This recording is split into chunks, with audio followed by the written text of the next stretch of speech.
La ilma lana illa ma'allamtana innaka antal alimul hakim. Kadang-kadang kita udah sabar, masih digoda. Sabar lagi, masih digoda lagi. Sabar lagi, masih digoda lagi. Gimana caranya? Caranya minta tolong ke Allah Subhanahu wa ta'ala. Dalam ajaran para ulama ketika kita sedang marah, maka para ulama mensunnahkan kita, memberikan panduan untuk kita mengambil wudhu.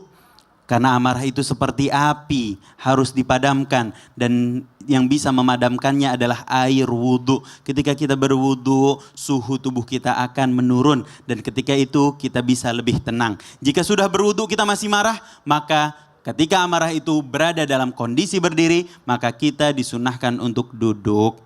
Karena jika berdiri kita memungkinkan melakukan berbagai macam hal. Kita bisa melampiaskan ke berbagai macam hal. Takutnya ketika kita melakukan sesuatu dalam keadaan amarah. Dan sekali lagi ketika kita marah akal kita tertutup. Ketika akal tertutup maka perilakunya akan berantakan, tidak terukur. Maka di situ ada potensi kezoliman yang akan kita lakukan. Na'udzubillahi min dzalik. Maka ketika berdiri kita duduk agar tubuh kita lebih terkontrol. Jika duduk masih juga marah, maka secara psikologis tundukkan pandangan kita.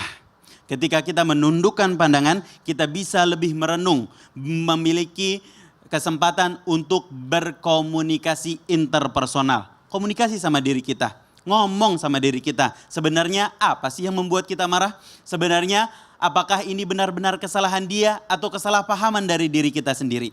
Sebenarnya apa yang terjadi sehingga dia bisa melakukan seperti itu? Sesimpel berkata oh akan membuat hati kita jadi lebih tenang. Mengapa kata oh? Karena setelah kata oh, barangkali kita bisa berspekulasi sesuatu yang membuat hati kita lebih tenang. Oh, mungkin dia sedang ada masalah di rumah. Oh, mungkin dia merupakan orang yang memiliki kebutuhan khusus. Oh, begini, oh begitu. Kata oh akan menurunkan amarah kita. Ketika duduk masih juga marah. Kita sudah berpikir merenung dan menunduk masih juga marah. Maka tertidurlah, terbaringlah. Ambil kesempatan, ambil waktu. Lebih baik kita menunda sesuatu untuk sesuatu, mencegah sesuatu yang lebih buruk.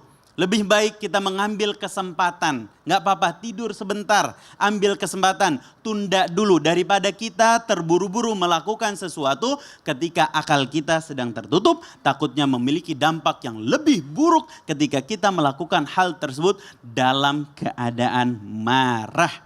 Karena salah satu ciri-ciri orang beriman yang disebutkan oleh Allah Subhanahu wa taala di dalam Al-Qur'an adalah wal kadhiminal ghaidha wal 'afina 'anil nas. Marah itu memang berpotensi muncul, apalagi kita berperilaku oleh berbagai macam jenis manusia. Tapi orang beriman ketika marahnya muncul dia akan melakukan wal kadhiminal ghaidha. Dia akan menahan amarahnya.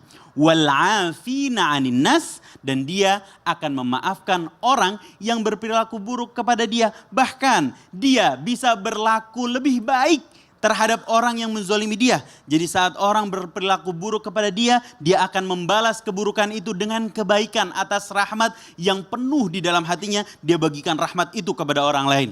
Lebih indah lagi saat dia membalas dengan kebaikan, maka Allah Subhanahu wa ta'ala akan melipat gandakan kebaikan yang dia berikan kepada orang lain. Jadi kalau kamu mengaku sebagai orang beriman, latih dirimu untuk mampu menahan amarah. Karena itu ciri-ciri orang beriman yang disayang oleh Allah Subhanahu wa ta'ala. Wallahu a'lam bissawab.